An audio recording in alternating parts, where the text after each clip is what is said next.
I couldn't tear the pain out. It was just like the recall.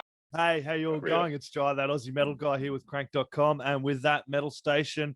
How you all going today? I'm getting to have a chat with Warren, vocalist for Synaescope, whose latest single, Consequences Are a Choice. Absolute ripper. I'm glad to have got my ears around that. And their latest EP, Unalone, comes out July 22nd. Cheers for joining me, mate. No dramas, man. Thanks so much for having us on. Nah, man, absolute pleasure, man. I love Aussie music, and I'm one of those people that is just blown away by the talent we have here all the time. I always think I'm across the Aussie metal scene, and then I hear other music come across my desk, and I'm like, dude, I've got to have a chat with these guys. So, cheers, man. Rad, good stuff. So it must be a bit of a pain in the ass at the moment for you. You are all back in lockdown over there in Sydney, eh? Perfect timing for an EP release, huh? Yeah. Just about to hit the stage, ramping all this shit up, and then they're like, "Oh, is it going to happen?" What? I don't know. Yeah. Cross our fingers, man. First off, dude, can you tell me a little bit about the latest single, Consequences Are a Choice? That's killer single, man. Oh, thanks so much. Yeah, look, honestly, it's a bit of an event, as most of this EP is over the last couple of years. By the time we actually got into the studio and started knocking it out, we're all a bit over everything. So there's a lot of anger, a lot of self-doubt, a lot of like, what the hell's going on? We're just trying to get out there. It's a bit of a new direction for us, a bit angrier. We're also trying to just really make it catchy, keep those hooks, keep it going, all that kind of shit.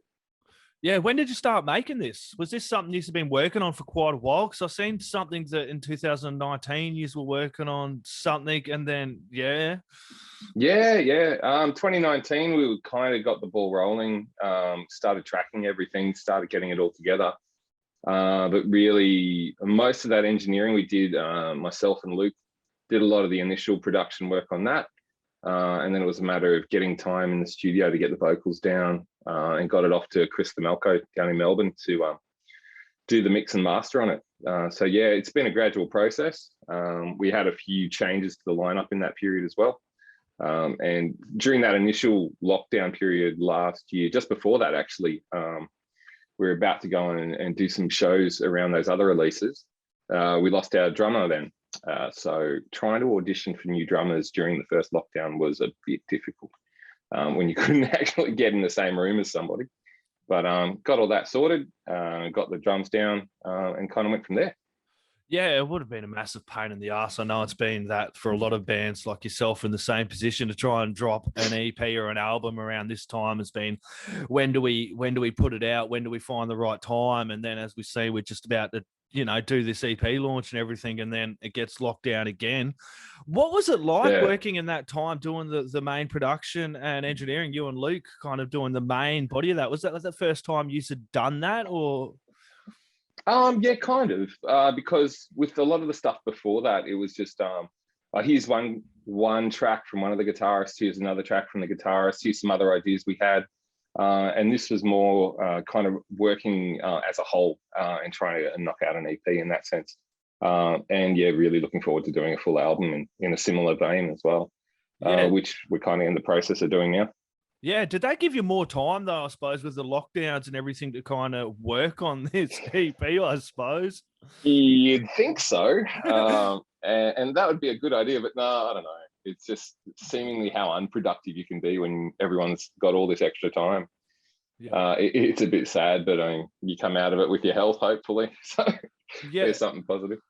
Yeah, well, that's it. And you worked with Tye as well down there at Danger Tone Studios as well. He done a bit of the vocal production, am I right? Yeah, I love that guy. Since he was in We May Fall, and we used to play some shows together and stuff. Yeah, he's the go-to for vocals anyway, just because he and I get along really well. And then you'll mention Chris Themelco. He's unreal, man. He's with Orpheus Omega, for people who haven't heard of Orpheus Omega, but you need to check that band as well out. Yeah, but he's 100%. done some cool albums down there, man. He's been, I've noticed some really good metal albums working with Chris as well, coming out of there the last few years. It's been good to see. Yeah, 100%. He's just also a stellar dude. Really nice. One of the nicest guys I've met in this industry, that's for sure. And definitely keen to work with him again. But yeah, he's got a real stable of talent happening down there.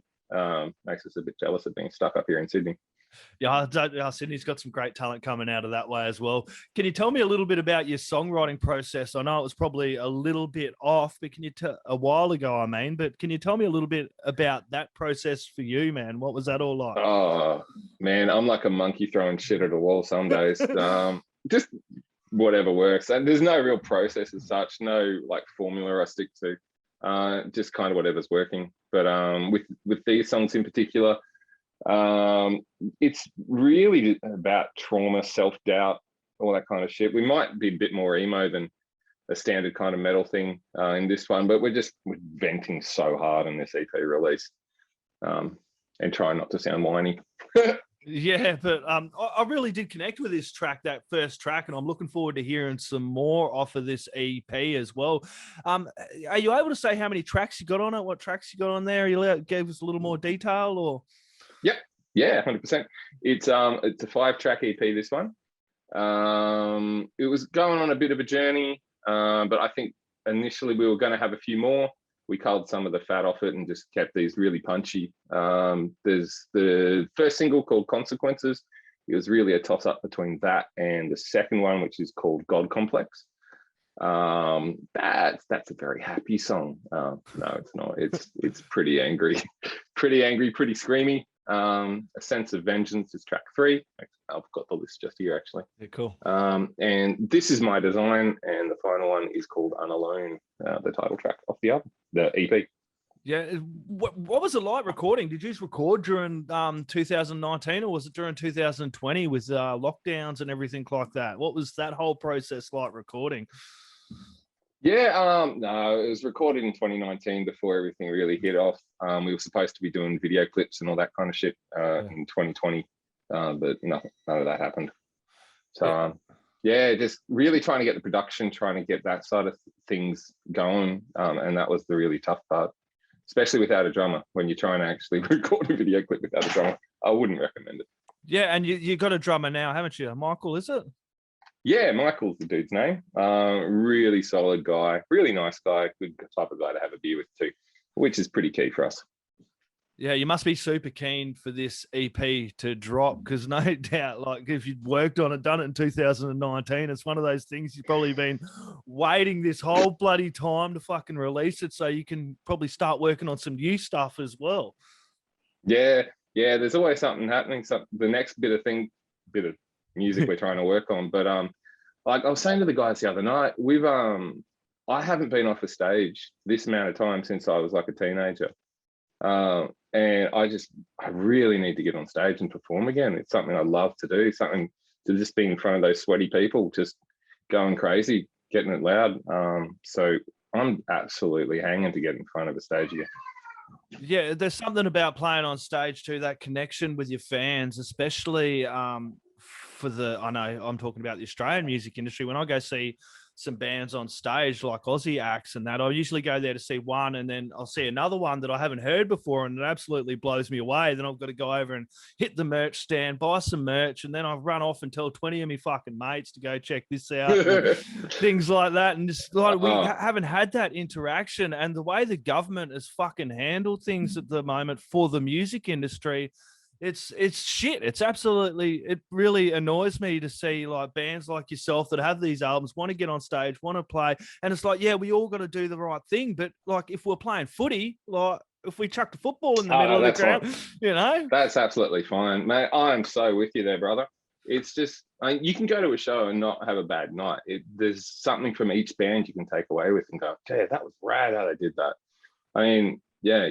But we're just missing that. We're lacking that live music again. And I thought once we actually put an end to the midnight lockdown laws, we'd start to have a bit more vibrancy in the city and everything. But I don't know. Like I was seeing bands every week, and you just can't at the moment. There's nothing. Yeah, because Sydney had that midnight lockdown too, didn't they? And that was kind of dropped kind of just before COVID hit, wasn't it, as well? So you would have had this kind of little, reinvigoration of the scene, and then total fucking lockdowns, and bands and the whole industry behind the live music scene. It's not just the bands that miss out. There's a whole industry behind the live music scene that has seemed to have been forgotten in all of this COVID stuff, where the government's helping, you know, other people out and sports teams and fucking TV shows or whatever the hell it is. But the Australian music industry has seemed to have been completely forgotten in this whole thing. And it really does my head in.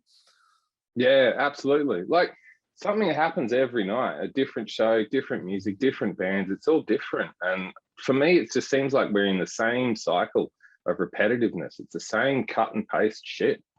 I mean, there's nothing new. There's no, what's the word I'm looking for? No imagination around it. So, No. I'm hoping people come out again once, you know, we open the gates, let it all happen again. We'll start to see some more passion around this. Yeah, everyone kind of get behind the scene, because God knows we fucking need it after the shit couple of years we've had. You know, 2020 was the write-off. Now 2021 has been patchy at best, you know, and for the scene to go forward, everyone kind of has to get along and support these shows, especially ones like the one you have coming up as well at Sydney's Factory Theatre, July 24th, with Orpheus Omega, Triple Kill, and Lycanthrope, another great band. All three of those bands, 4 bands, going to be a killer bloody night, man. It's important for people to get along to these shows and really bloody support it and buy merch, buy physicals. I think that's a really big part of keeping this scene strong, going to these shows, buying physicals, and not just sitting there on Spotify listening to your favorite band and going, I'm supporting them. If you're really supporting your band, go buy some merch, buy some hoodies, buy some shirts, buy the physical copies if you really want to support the band you love. Yeah, 100%. You get fuck all from Spotify, honestly. I mean, it's great because we get some more plays, we get some more counts on that. But I'm there with you, man. I'm buying stickers, I'm buying shirts, I'm buying everything I can. And it's usually the way, isn't it, Warren? Like people like you, bands. I chat to a lot of bands here in Australia that do the same. And me, myself, I'm always buying merch, even though I get stuff sent off to me. I'm always buying. That's my big habit. I went and bought a record player during 2020 just because I couldn't go to shows, and started building up a kick-ass vinyl collection. And How good's coloured vinyl though? That's awesome. It is really good, isn't it? I hardly even play them. I like get them out and I put them on, and I'm like, oh, that looks so nice. Yeah. Shit. Yeah, just the artwork and everything about it. Even if you're not really playing it that much, it's just to have it there is really cool. Yeah, and it's really good when I do sit down for those vinyl sessions. Like, I'm fully engaged with the album as well. When I do sit down, I put that record on, listen to one side, flick over to the other side, and listening to a whole album, which people are forgetting to do because of these fucking stupid streaming cycles. It's an experience. Like, you have to sit down there, you're mindful of what you're doing, and you're playing a whole album. You're not, skip this one. Yeah, because stuff needle, you're just like, I can't move the needle in. Whatever. Yeah, no, you drop the needle in, away you go, man, until you get I'm done. The next side. And this EP is going to be a cracking one for everyone to get along. Where's the best place people can get along and chuck in some pre-orders or things like that as well? We've got stuff coming up on Synaescope.com. That's Synaescope.com. Jump over there and we'll have some merch and we'll have some physical copies you can get your hands on pretty damn soon. If that hasn't happened already, we're just in the process of getting everything up and live now. Yep. But otherwise, I mean, just you can go along to Spotify and Apple Music too. I won't blame you. Yeah, I know. We won't blame you. Just go and buy it if you like it. Yeah, 100%. And come to the show. That's going to be a really good show. I suppose he's really keen to get up on stage. Is this the first live show you've had for a while? Yeah, with Michael. Michael, definitely. The last one was at the Hideaway, end of 2019, and that was it. And then we pretty much went. Yeah, had a quick break over Christmas. Came back, nothing happened. So yeah, really, really keen to do it, man.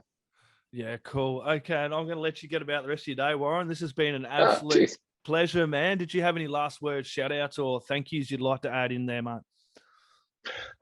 Just want to let everyone know, crank that music up loud and keep it going. Killer. Everyone, Warren, this has been an absolute pleasure. Everyone grab Synaescope's latest EP, Unalone, drops July 22nd. You can get some pre-orders at Synaescope.com. Put that fucker in the stereo, turn up really loud. Cheers, mate. Yeah, cheers, guys. Thanks so much. Hey, legends, how the bloody hell are you going? If you like that interview and you want to see more, be sure to like and subscribe. Keeps me doing what I'm doing and make you a bloody legend. Ripper. Too right, mate.